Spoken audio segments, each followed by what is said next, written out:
Polisi membubarkan massa yang akan hadiri sidang putusan Rizik Syihab.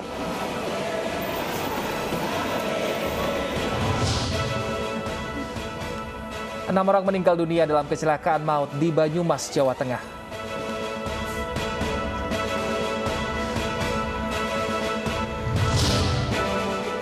Seorang pasien COVID-19 mengamuk karena kamar rumah sakit Pasar Minggu, Jakarta penuh.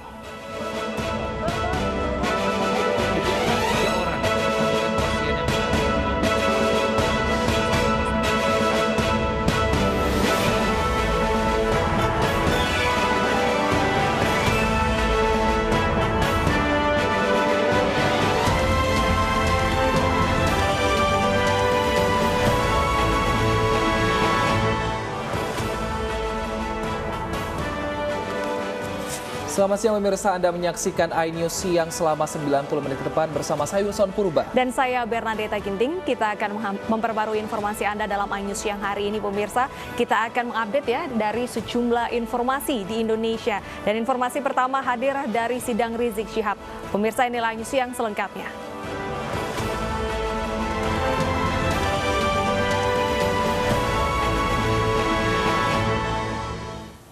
Ya pemirsa, polisi membubarkan massa simpatisan Rizik Syihab yang akan menuju Pengadilan Negeri Jakarta Timur. Tembakan gas air mata membuat pendukung Rizik Syihab berlarian menyelamatkan diri.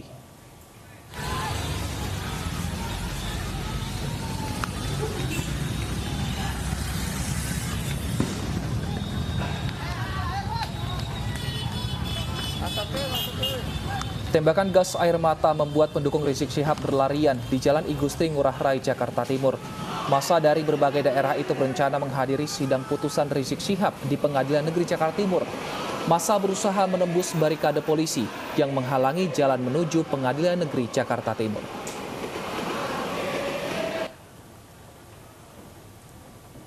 Sama gue juga. Kericuhan terjadi karena massa yang berusaha datang ke Pengadilan Negeri Jakarta Timur dihalangi polisi.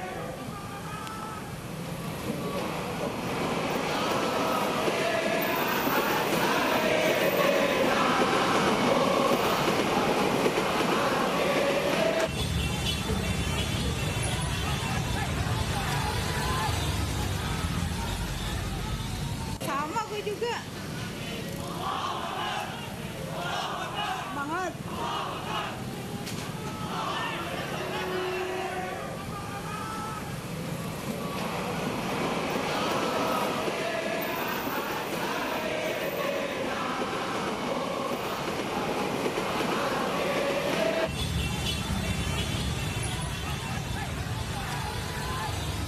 Ya pemirsa, inilah situasi di Jalan I Gusti Ngurah Rai yang akan menuju ke Pengadilan Negeri Jakarta Timur. Massa dari sejumlah daerah ini datang untuk mengawal jalannya sidang Rizik Syihab yang dituntut 6 tahun penjara atas kasus tes swab Rumah Sakit Umi Bogor. Massa mulai berdatangan ke jalan atau mulai turun ke jalan pukul 9:45 waktu Indonesia Barat. Ratusan massa ini datang dari berbagai daerah dan mereka akan rencananya menghadiri sidang vonis Rizik Syihab.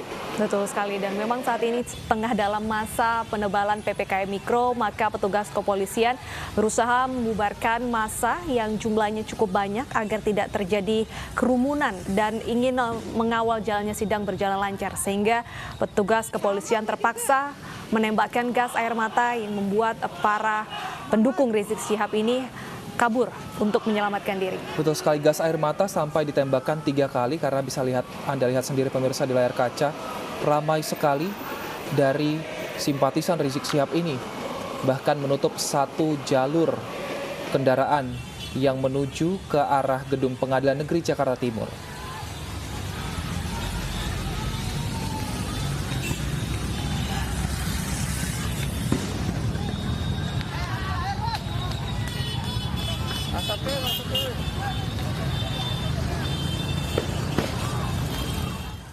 Dan pemirsa, kita akan pantau situasi terkini apakah kericuhan sudah berhasil ditenangkan oleh pihak kepolisian. Sudah ada rekan kami Ririn Oktaviani di sana. Selamat siang Ririn, apakah situasi sudah kembali kondusif? Ya, Deta dan juga Wilson, situasi terkini di Pengadilan Negeri Jakarta Timur, yakni tepatnya dalam penyelenggaraan persidangan Rizik Syihab, yakni agenda putusan terkait tentang perkara tentang berita bohong RS Umi hasil tes usap terdakwa Rizik Syihab ini berlangsung kondusif, di mana saat ini Majelis Hakim masih membacakan dari pertimbangan-pertimbangan dari putusan tersebut. Sidang digelar secara terbuka, meski begitu juga tetap menerapkan protokol kesehatan, di mana yang dapat menghadiri persidangan hanya terbatas saja. Namun kami melihat dan memantau bahwa keluarga dari Rizik Syihab tadi turut hadir dalam persidangan hari ini. Persidangan juga hari ini disiarkan secara langsung melalui kanal YouTube Pengadilan Negeri Jakarta Timur. Dalam perkara ini Rizik Syihab dituntut oleh jaksa penuntut umum dengan hukuman 6 tahun penjara, sementara terdakwa lainnya yakni Andi Tatat dan juga Dr. Hanif Alatas ini dituntut 2 tahun penjara.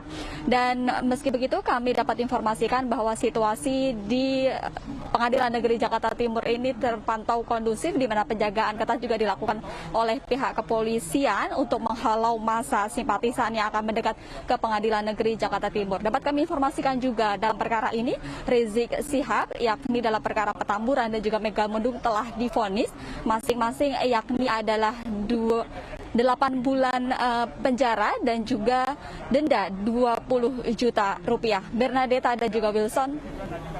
Baik, Ririn, memang saat ini masa di Jalan I Gusti Ngurah Rai ini sudah dibubarkan oleh pihak kepolisian. Namun adakah simpatisan dari Rizik Syihab yang berhasil datang ke Pengadilan Negeri Jakarta Timur untuk memantau langsung jalannya vonis?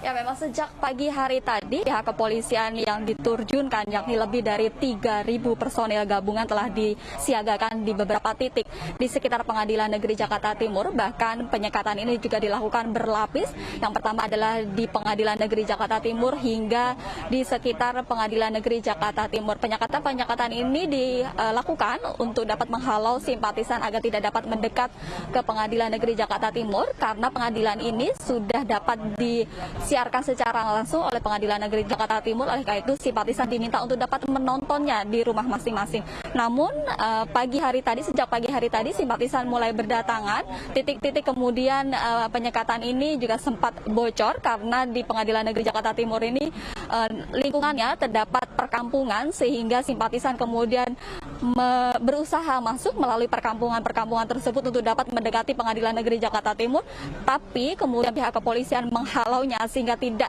dapat mendekat ke Pengadilan Negeri Jakarta Timur. Meski begitu tadi juga sempat terjadi kericuhan, yakni sempat bersih tegang antara simpatisan dan juga pihak kepolisian untuk kemudian ditembakkan gas air mata untuk dapat membubarkan simpatisan. Karena mengingat saat ini masih dalam suasana COVID-19 dan juga tidak diperbolehkan untuk berkerumun. Deta dan juga Wilson. Baik, Ririn, apakah Anda mendapat informasi adakah sejumlah simpatisan yang ditahan oleh pihak kepolisian terkait kericuhan tadi? Ya, hingga saat ini kami belum mendapatkan informasi secara pasti simpatisan yang kemudian dibawa oleh pihak kepolisian.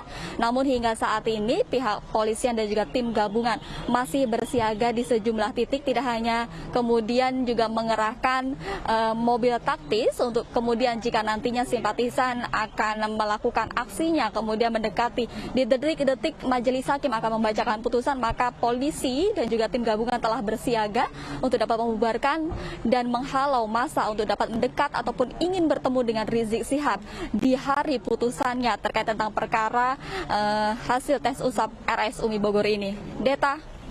Ririn, jika sidang disiarkan secara langsung melalui online, lantas mengapa ini warga atau massa simpatisan Rizik Syihab ini memaksa untuk tetap harus menonton sidang secara langsung? Apa sebenarnya yang mereka ingin pantau? Jika kita mengulas persidangan sebelumnya, yakni persidangan pada agenda-agenda sebelumnya, mulai dari kemudian tuntutan hingga replik-duplik yang berlangsung beberapa minggu terakhir ini, memang persidangan berjalan dengan lancar, bahkan kemudian penjagaan tidak seketat hari ini. Namun kemarin bahwa ada kemudian salah satu yang kemudian menyebabkan simpatisan ini kemudian yang diduga menyebabkan simpatisan ini kemudian ingin berusaha untuk dapat mendekati Pengadilan Pengadilan Negeri Jakarta Timur dan memantau jalannya persidangan adalah adanya kalimat dari replik yang diberikan oleh jaksa penuntut umum berkaitan tentang Rizik Syihab ini. Kemudian simpatisan bergerak menuju ke Pengadilan Negeri Jakarta Timur ini untuk memantau jalannya hari sidang hari ini, yakni dengan agenda putusan, yakni putusan terakhir dari rangkaian perkara yang dijalani oleh Rizik Syihab. Perlu diinformasikan bahwa Rizik Syihab dalam perkara kerumunan ini terdapat 3 dakwaan. 2 dakwaan telah divonis sebelumnya, yakni berkaitan tentang kerumunan Petamburan dan juga Megamendung, dan hari ini merupakan perkara terakhir, yakni perkara berkaitan tentang hasil tes usap RSUMI Bogor, di mana Rizik Syihab dituntut 6 tahun penjara. Lantas bagaimanakah nantinya putusan dari majelis hakim yang dipimpin oleh Katwanto yang saat ini masih membacakan pertimbangan-pertimbangannya dari putusan tersebut? Baik, Ririn, sementara itu sudah berapa lamakah jalannya sidang berlangsung pada hari ini? Ya, sidang tadi berlangsung hingga dari pukul 10 dan langsung kemudian dipimpin oleh Majelis Hakim Katwanto, di mana tadi juga menguraikan pertimbangan-pertimbangan dan hingga saat ini juga menguraikan pertimbangan-pertimbangan. Nantinya setelah putusan dari Rizik Syihab kemudian dibacakan oleh Majelis Hakim, langsung dilanjut oleh terdakwa lainnya dalam perkara yang sama, yakni adalah Dr. Andi Tatat dan juga Hanif Alatas yang juga terdakwa dalam perkara ini. Nantinya kemudian persidangan langsung dilanjutkan dengan kedua pembacaan putusan dari kedua terdakwa tersebut yang juga akan disiarkan secara langsung melalui kanal YouTube Pengadilan Negeri Jakarta Timur. Baik, terima kasih Ririn Oktaviani atas laporan Anda. Kami akan pantau kembali nanti ke Anda di program selanjutnya. Terima kasih telah bergabung bersama kami di iNews Siang. Pemirsa, kericuhan juga terjadi, tapi kali ini untuk penertiban rumah yang berada di atas lahan PT KAI di Medan, Sumatera Utara. Pasalnya PT KAI di Divres 1 Sumatera Utara hanya menertibkan 1 rumah warga saja tanpa ada surat keterangan resmi, dan masih ada ratusan rumah lainnya berada di lokasi tersebut. Padahal di sekitar rumah tersebut berdiri ratusan rumah lainnya yang letaknya berdampingan dan berada di lokasi lahan PT KAI.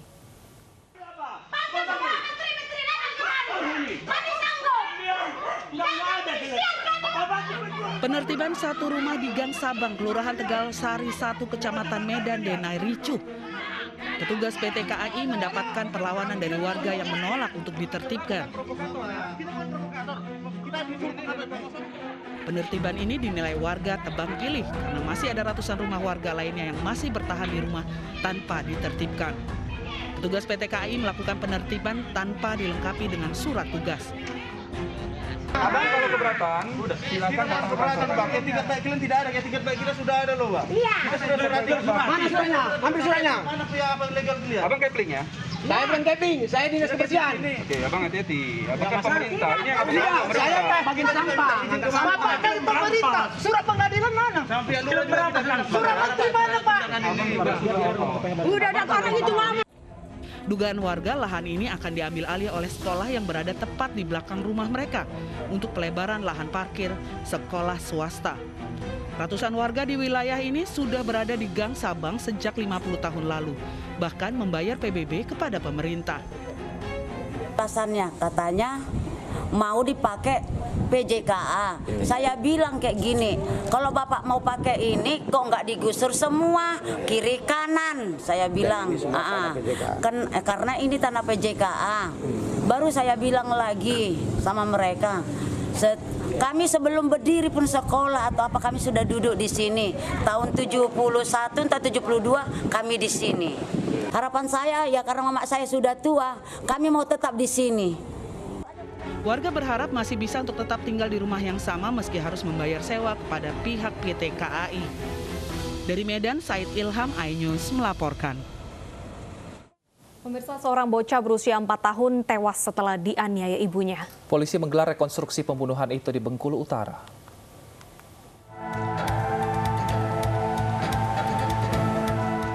Adegan rekonstruksi mengungkap betapa kejamnya perilaku Desi Ratnasari, seorang ibu yang mencekik dan memukuli anak kandungnya sendiri. Korban berinisial AS yang masih berusia 4 tahun ini meninggal dunia. Kekerasan tersebut dilatar belakangi rasa kesal karena korban terus menangis meminta makan. anak tersebut pingsan ataupun tidak sadarkan diri pada saat si ibu membenturkan kepala si korban anak tersebut ke dinding, kemudian memukulnya berulang kali, yang membuat anak tersebut tidak sadarkan diri. Pelaku sempat berusaha menutupi perbuatannya dengan mencuci pakaian korban yang penuh dengan darah. Namun, perbuatan keji tersebut tak dapat ditutupi dengan apapun dan kini tersangka telah ditahan. Dari Bengkulu Utara, Ismail Yugo, iNews melaporkan. Untuk mengetahui informasi selengkapnya pemirsa sudah terhubung bersama kami Bapak Muhtadi, Kepala Desa Tanjung Kemenyan. Selamat siang Pak Muhtadi. Pak, bisa diceritakan sebenarnya seperti apa kronologi dari seorang bocah yang tewas di tangan ibunya ini, Pak? Ya, perlu saya ceritakan Pak, di saat kejadian itu di Desa Tanjung Kemenyan itu kejadian itu ibu membunuh anak kandungnya itu dari jam 10 siang itu mereka anak itu udah terbunuh Pak, udah meninggal. Jadi proses itu awalnya dia pagi-pagi itu dia minta makan dengan ibunya. Jadi ibunya nggak mau ngambil nasi. Jadi dibilangnya sama ibunya, ambil aja nasi itu di atas meja. Namun anaknya nggak mau, anaknya tetap menangis. Jadi ibunya nggak mau mengambil nasi tersebut, anaknya mengambil batu, langsung melempar ibunya, jadi kena bahunya. Jadi ibunya naik emosi, itu langsung memukul anak itu sama hanger, Pak. Hanger, Baik. itu langsung. Oke, Pak Muhtadi, apakah sempat ada laporan warga ataupun Anda melihat sendiri bahwa sebenarnya ibu ini sebelumnya juga sering bertindak kasar kepada anaknya? Itu atas laporan warga, Bu, itu memang ibunya sebelum itu dia sering bertindak kasar. Namun warga kami untuk menegur ibunya tak berani, sebab ibunya itu dengan suaminya, dengan warga Ibu Desi itu baru berapa bulan tinggal di Tanjung Kemenyan, Bu. Jadi awalnya dia kan ditinggal di Lebong. Baik, kalau keluarganya yang lain gimana Pak? Apakah mereka keluarganya yang lain juga mungkin ada yang mengecek lalu mengingatkan sang ibu mungkin agar tidak menganiaya anaknya? Kalau untuk mengingat Pak, udah sering dari warga dan tetangga di sekitarnya udah sering. Jadi dia mengatakan, kok kamu pukul anak kamu itu, Ibu Desi, dia bilang. Jadi dia gimana ngomongnya, dia cuek-cuek aja Pak. Dia nggak begitu dia menanggapi dari tenaga warga itu. Namun warga itu kalau dia udah menegur 1 kali 2 kali dia nggak mau, dia nggak tegurkan lagi. Jadi memang sudah rahasia umum ya bahwa ibu ini kasar terhadap anaknya. Tapi kalau kepada tetangga sekitar, apakah juga berperilaku kasar? Mungkin tutur katanya juga kasar atau malah baik-baik saja Pak kalau sama tetangga? Tetangga baik aja. Dan lagi dia juga nggak pernah ke rumah, Bu. Dia tetap namun dia nggak pernah keluar. Jadi mau komunikasi apapun dia nggak pernah. Paling dia kesempatan dia keluar rumah aja dia tetangga dia lagi mukul anaknya. Baik, lalu saat ini bagaimana dengan tanggapan keluarga mengenai kejadian ini Pak? Apakah keluarga mungkin ada ke desa untuk bertanya mengenai perilaku sang ibu sehari-hari? Udah Pak, dari keluarga mereka, dari keluarga dia dari Lebong itu udah datang jumpa saya juga di kantor desa dan di rumah saya. Dia menanyakan kejadian itu, tapi dia bilang Pak, ibu Desi itu karena dia dendam sama suaminya, karena dia dulu ditinggal suaminya, itu anak itu baru berumur 4 bulan di dalam perut, jadi dia lahir itu Pak ayah. Jadi dendam itulah dia berlaku dengan anaknya Pak.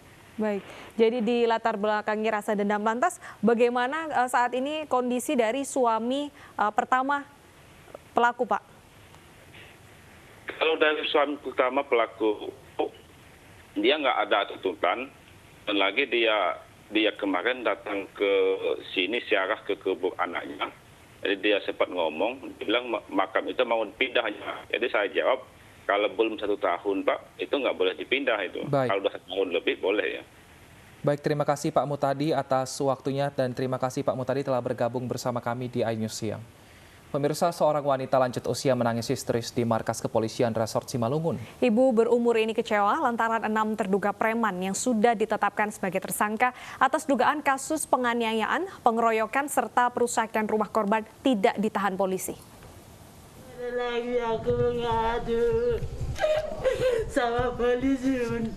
Merasa diperlakukan tidak adil, Nuraini Saragih menangis histeris di depan pintu masuk Satreskrim Polres Simalungun.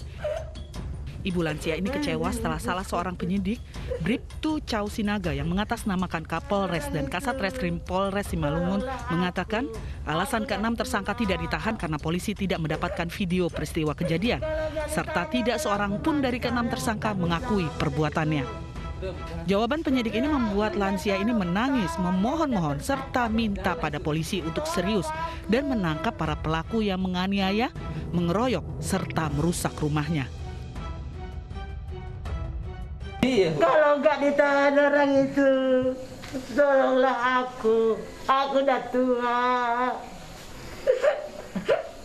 Kalau nggak ditahan ya, kalau aku mati siapa yang mau tanggung jawab pada itu? Udah Bu, jangan. Ya aku minta tolong, tahan yang udah tersangka dek. Jangan nangis. Tolong aku udah teraniaya, udah korban. Tolong tangkap yang udah tersangka, itu aja permintaanku. Saya tidak nyaman. Pak, tersangkanya nggak ditahan. Saya korban ketakutan, trauma Pak, berkeliaran para pelakunya Pak. Saya ingin mengucapkan sama Pak Kapolda, tolonglah tindak lanjutilah perkara saya ini. Walaupun saya orang kecil, tapi saya warga Indonesia, Pak. Sementara itu, kuasa hukum korban Bambang Samosir kecewa karena tidak seorang pun perwira maupun penyidik Polres Simalungun yang menangani perkara kliennya dapat dijumpai. Padahal kasus penganiayaan, pengeroyokan, serta perusakan rumah korban sudah berjalan selama 6 bulan atau tepatnya pada 29 Desember 2020 lalu. Rencananya esok hari Jumat, korban Nuraini Saragih akan melaporkan penyidik Polres Simalungun yang menangani perkaranya ke bidang Propam Polda Sumatera Utara atas kejanggalan penanganan perkara kasus yang dilaporkannya, serta menyurati Kapolri, Irwasum Polri, Kapolda Sumatera Utara, Irwasda, dan Kabid Propam Polda Sumatera Utara. Dari Simalungun, Dharma Setiawan, iNews melaporkan. 9 pelajar pesta miras oplosan, 1 diantaranya meninggal dunia. Selengkapnya akan hadir usai jeda, tetap bersama kami di iNews Siang.